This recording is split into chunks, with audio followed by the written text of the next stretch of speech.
जब नास मनुज पर छाता है, पहले विवेक मर जाता है।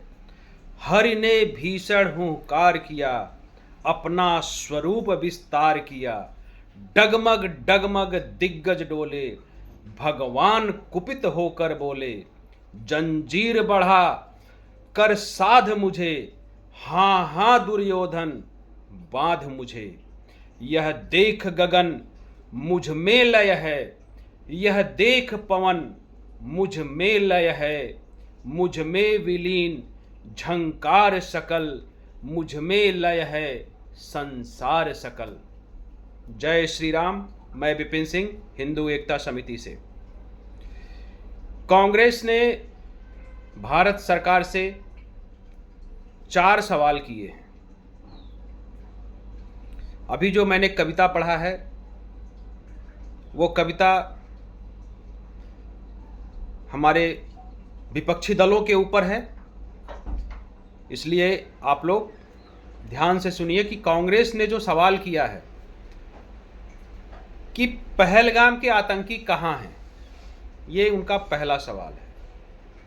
दूसरा सवाल है अमेरिका के दबाव में सीज फायर क्यों किया। उनका तीसरा सवाल है बीएसएफ जवान पूर्णम साहू जो पाकिस्तान की गिरफ्त में है उसको वापस कब लाएंगे। पूरा देश, पूरा समूचा विपक्ष आपके साथ था तो आपने पीओके वापस क्यों नहीं लिया। तो मैंने जो अभी कविता पढ़ी है, जब नास मनुज पर छाता है, पहले विवेक मर जाता है, तो कुछ हाल हमारे विपक्षी दलों का यही है कि उनका विवेक मर चुका है। वो ये भूल गए हैं कि उनको विरोध किसका करना चाहिए। वो भाजपा का विरोध करते करते भूल गए हैं कि मैंने कब भारत का विरोध करना शुरू कर दिया, और भूल गए हैं कहना उचित नहीं होगा। ये जानबूझ करके उन्होंने भारत का विरोध करना इसलिए शुरू कर दिया क्योंकि उनको अपने अब्बू लोगों को खुश करने से, उनके अब्बू जो दूसरे अब्बू हैं यहाँ पे भारत में जो रह रहे हैं, वो लोग खुश रहेंगे तो हमारा वोट बैंक बना रहेगा। मेरा कांग्रेस से 4 सवाल मैं पूछना चाहता हूं, और उम्मीद तो यही है कि किसी का जवाब नहीं आएगा, लेकिन फिर भी मैं अपने 100 करोड़ सनातनी भाइयों को ये समर्पित करता हूं और ये जिम्मेदारी देता हूं कि मेरे 4 सवाल कांग्रेस तक पहुंचाने की आपकी है। आप मेरी बात को अपनी भाषा में उनसे पूछिए कि उन्होंने क्या किया। मेरा पहला सवाल है कि 26/11 का जब हमला हुआ था तो उस समय जो तत्कालीन सरकार थी, मनमोहन सिंह जी की सरकार थी, उन्होंने पाकिस्तान के ऊपर क्या एक्शन लिया था। 26/11 की घटना कोई छोटी घटना तो थी नहीं कि उसको नज़रअंदाज कर दिया जाए। पहलगाम की ही तरह थी, बल्कि पहलगाम से बड़ी घटना थी। तो उस पर उनकी सरकार ने क्या एक्शन लिया था, इसके बारे में हम सब सनातनी जानना चाहते हैं। जो मीडिया में आया, जो अखबारों में आया, जो सोशल मीडिया पे चला, हम उसकी बात नहीं कर रहे हैं। सरकार ने आधिकारिक रूप से पाकिस्तान के ऊपर क्या एक्शन लिया था, हम वो जानना चाहते हैं। दूसरा सवाल है, जब 1971 में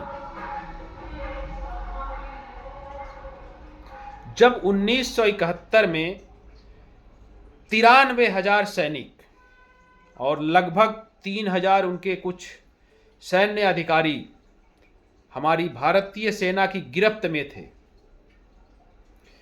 तब इंदिरा गांधी जी ने जो समझौता किया था, शिमला समझौता उसको कहते हैं, उसमें उन्होंने पीओके वापस क्यों नहीं लिया। चलो ठीक है, पीओके नहीं लिया, कुछ रहा होगा उनका, जो भी मैटर रहा होगा, लेकिन मैं इतना पूछना चाहता हूं कि 58 सैनिक जो पाकिस्तान की जेल में बंद थे, उनको रिहा करने के लिए इंदिरा गांधी जी ने क्या कदम उठाए थे? क्यों उनको मरने के लिए पाकिस्तान की जेलों में छोड़ दिया था, जबकि हमारे पास लगभग 95,000 सैनिक उनके हमारे अधीन थे, हमारे गिरफ्त में थे। उनको भी वापस कर दिया गया, पीओके भी वापस नहीं लिया गया, और ऊपर से 58 सैनिकों को पाकिस्तान की जेल में मरने के लिए छोड़ दिया गया। क्यों? मैं ये कांग्रेस से पूछना चाहता हूं कि उनकी क्या कदम उठाए उनकी सरकार ने, इसके बारे में हम सबको इसके बारे में अवगत कराएं। और कोई ये नहीं कहेगा कि ये बीती बातें थी, उस समय मैं होता तो क्या करता, मैं होता तो ऐसा नहीं करता, मैं होता तो ये कर देता। हम ये सब नहीं सुनना चाहते हैं। किसी के ऊपर उंगली उठाना बहुत आसान होता है, करना उतना ही कठिन होता है। और आखिरी सवाल है मेरा, जब कश्मीर से कश्मीरी हिंदुओं को पलायन के लिए मजबूर कर दिया गया था और मस्जिदों से एक खुलेआम ऐलान कर दिया गया था कि अपने बहन बेटियों को यहां पर छोड़ के जाओ और अन्यथा मरने के लिए तैयार रहो, 24 घंटे का मोहलत दिया गया उनको कि आप कश्मीर खाली कर दो, अन्यथा सबको मार दिया जाएगा। इस पर तत्कालीन जो कांग्रेस की सरकार थी, इस पर क्या एक्शन लिया? क्यों कश्मीरी से पंडितों को या कश्मीरी हिंदुओं को सबको पलायन होने पे मजबूर होना पड़ा? मेरा कांग्रेस सरकार से ये अनुरोध है कि मेरे इन 4 सवालों का जवाब दें, और आप सब सनातनी भाइयों का यह जिम्मेदारी है कि मेरी इस बात को उन तक पहुंचाने में हमारी मदद करें, और अपने भारत सरकार माननीय श्री नरेंद्र मोदी जी का समर्थन करें, मजबूती से खड़े रहें और एकता बनाए रखें। अभी थोड़ी देर पहले की खबर है, जो उनकी एक क्वेश्चन था उसका जवाब मिल ही गया होगा उनको, जो बीएसएफ के जवान थे पूनम साहू जी, आज 20 दिन बाद पाकिस्तान की सेना ने अटारी बॉर्डर पर ला करके हमारे भारतीय सेना को हैंडओवर किया है। तो ये होती है ताकत, ये होता है सनातन का पावर। ऐसा नहीं होना चाहिए कि गीदड़ भभकी कोई दे दिया और तलवे चाटने शुरू हो गए। आतंकवादियों को बुला करके उनकी मेहमान नवाजी नहीं करनी चाहिए। अगर आप एक उंगली उठाओगे तो आपकी बाकी उंगलियां आपकी तरफ इशारा करती हैं। इस चीज़ का हमेशा ध्यान रखना चाहिए। विरोध होना चाहिए। विपक्षी इसीलिए होते हैं कि जो पक्ष में बैठे लोग हैं अपनी मनमर्जी ना कर सकें, लेकिन विरोध इस बात का नहीं होना चाहिए जहां पे देश की एकता और अखंडता की बात हो, जहां पे धर्म की बात हो, जहां पर किसी की आस्था की बात हो, किसी के महान पूर्वजों की बात हो, वहां पर विरोध नहीं होना चाहिए। वहां पर देश के साथ खड़ा होना चाहिए और एकता बनाए रखनी चाहिए। लेकिन ये विपक्षी लोग ये भूल गए हैं कि हमें विरोध किसका करना है और किसका नहीं करना है। ये इनकी औकात हमें दिखानी पड़ेगी। हम 100 करोड़ सनातनियों को इनकी औकात बतानी पड़ेगी कि तुम्हारी औकात क्या है, तब जाकर के ये लोग औकात में रहेंगे। अन्यथा आए दिन हमारे किसी पूर्वज के ऊपर, हमारे देवी देवता के ऊपर, हमारे ग्रंथों के ऊपर ऐसे ही ये लोग अभद्र टिप्पणी करते रहेंगे, और 1000, 2000, 50,000, लाख लोग मिल करके किसी का विरोध करेंगे, कहीं पे मारपीट करेंगे, तोड़फोड़ करेंगे। इससे कुछ नहीं होने वाला है।